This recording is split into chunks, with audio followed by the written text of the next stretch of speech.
Welcome back to Five Nights at Wario's Origins.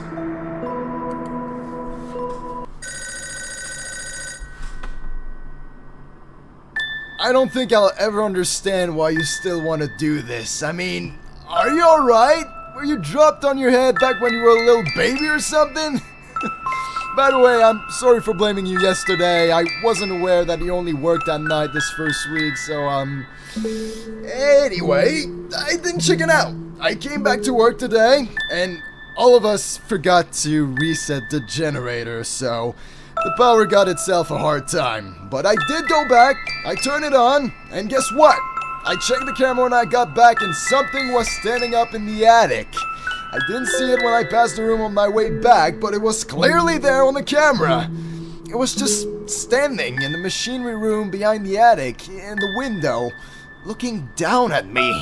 Like, it seemed to appear as the lights got cut off. I just had this feeling that it would eventually stand more and more up and stare straight at the camera if I left the power out for longer. I'd say be extra careful with the power tonight, pal.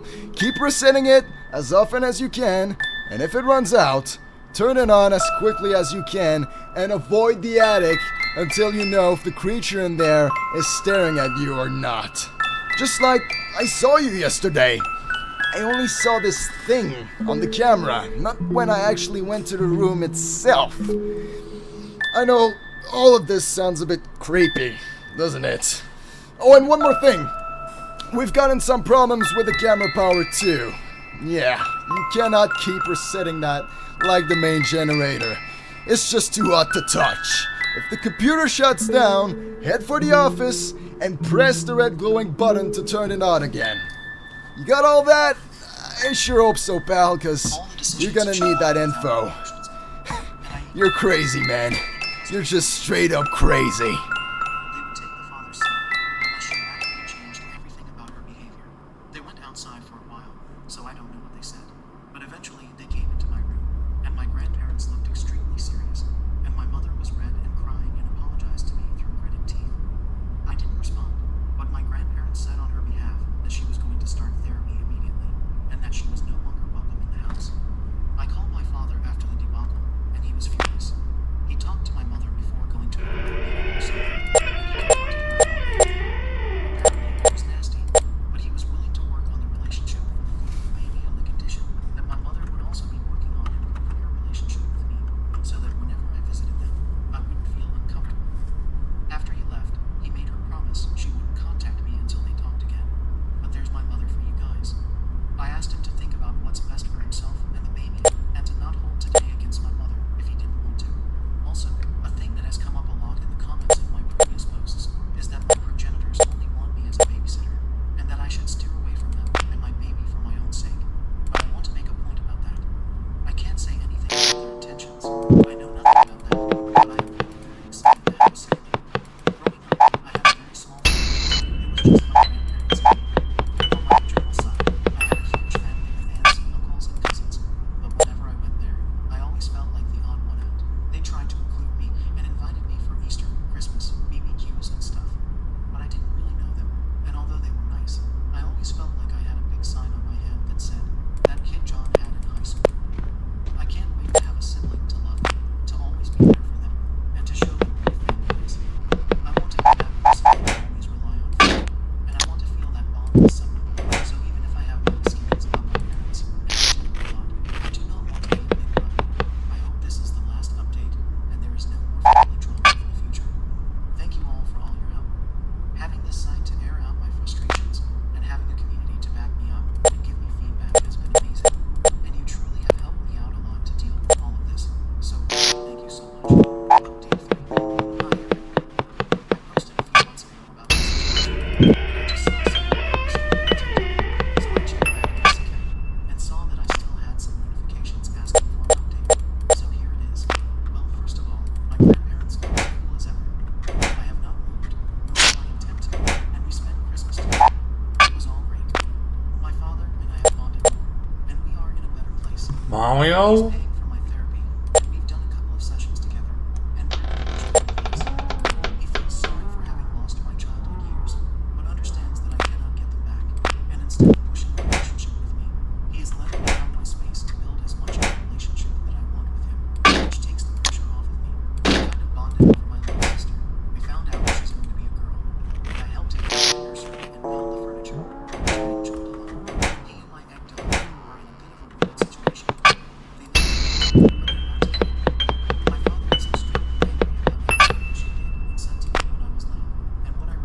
Luigi. And he is wondering about what kind of person she really is going to be with my baby sister. They are going to couples therapy and individual therapy, and although I see her pass it because I go sometimes to my father's house, she is just barely polite with me, and I can tell she feels like I'm the one who screwed up her opportunity to play house with her second baby. I try to pay her no mind, but the only thing that worries me is if she eventually is going to poison my little sister's mind against me, or subject her to a similar mistreatment like she did to me, because she is also going to be born around all this tension. The silver lining is that everyone else is showing up for my little sister, and that means I've also connected my children with my father's side of the family. They've always been kind to me, but I always felt weird around them. But now that things with my father seem to be settling into a more comfortable way, I feel like I belong more to his family. Cousins, aunts, and uncles more. Sorry if it's not much of an update, but here's how things go. Thank you for watching the video. If you are interested in listening to these kinds of stories, we've got more in store for you. Simply subscribe to our channel, hit the like button, and share it with your friends.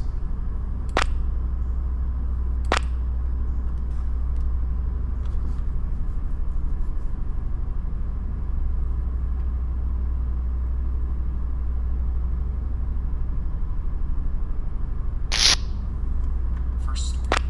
Entitled Parents Physically Assaulted OP, Kicked Him Out of the House. Believing his cousin's faults sorry as usual. Now, 7 years later, after he rebuilt himself, they showed up demanding OP forgive his cousin so she can move on from the guilt he caused her, as she was walking in fear of an excellent child. The summers and winters were ruined. He had one dehydration or kept on while sleeping in the van. And if my life couldn't get any darker, the van finally died. The AC and heat that kept me safe were gone. That was it. It was over.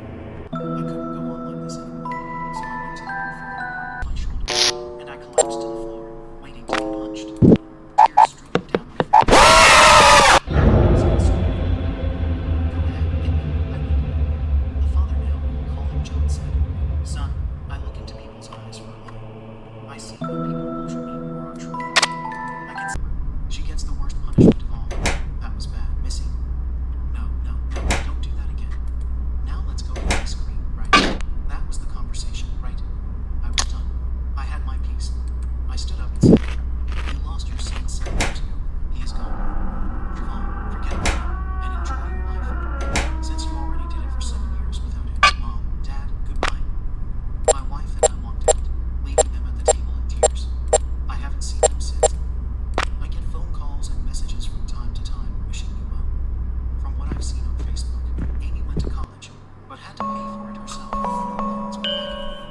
Her fancy car was taken away, and she was given a beater car from the 1990s. To be honest, that isn't enough, but I do not care. Maybe someday I will see her and them again, but not now. I still have a lot of healing to do. Second story. My boyfriend called me with his assistant's name while we were intimate, so I confronted him on his work trip, humiliating him.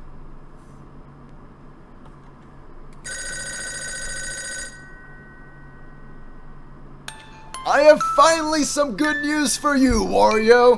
We have fixed the resetting generator. Kind of. You see, this generator would drain the power in the whole building, including the computer. Well, we managed to fix that today, but with that, a new problem appeared, obviously.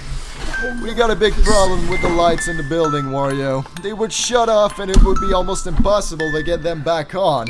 If they run out tonight, all you can do is grab your trusty flashlight and use that. But flashlights don't live forever, obviously, so the batteries are the key here. Surprisingly, there are 2 locations you can grab these bad boys. The first one is in the same cabinet as you get the mushrooms. The other one, for some reason, is in the bathroom. Not sure if you have seen it, but lately there has been batteries just floating in front of the mirror in there. It is a lot shorter to the bathroom than to the storage, so while I have no freaking idea what the heck is going on here, we shouldn't say no to free batteries. I was planning to call some ghost capturing guys here, but this isn't any normal form of hunting, I believe.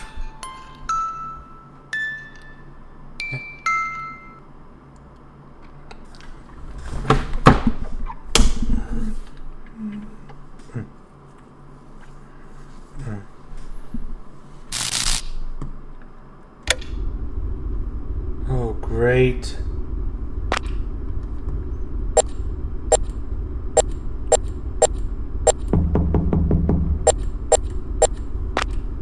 Someone here?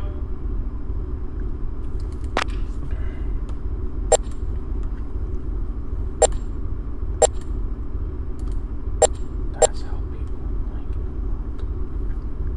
No matter how much.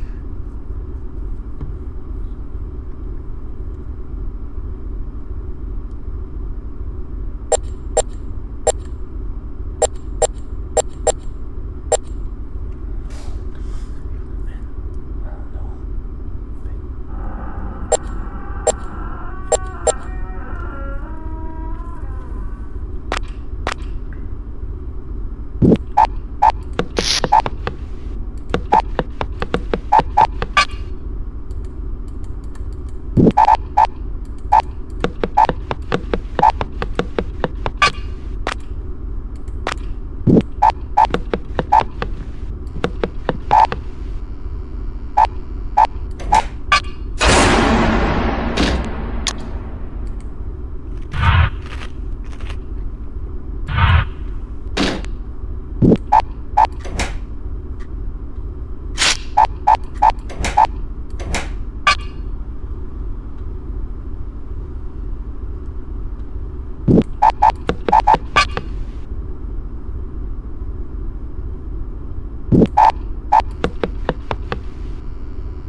Then snooped into his laptop, only to found out his coworkers, forcing him to break away me from my toxic behavior, to which he agreed, planning to break up with me. Myself and I had been high school sweethearts. I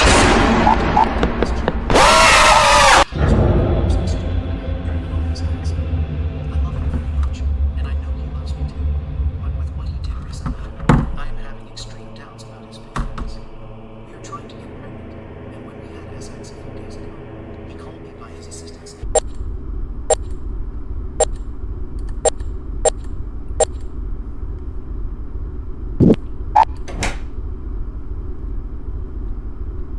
The lights are on.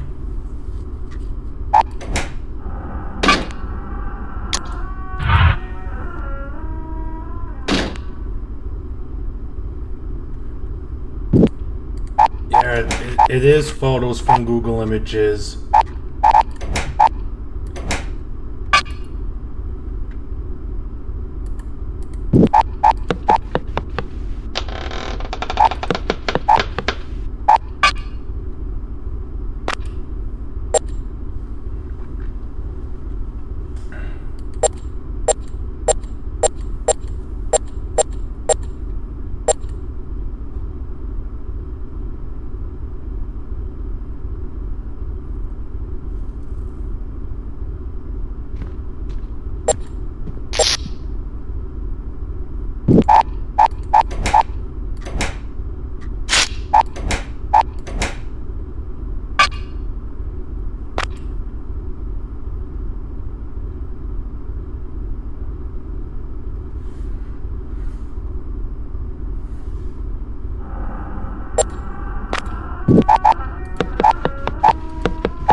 That's enough. Hope you all enjoyed. I'll see you all later, and goodbye.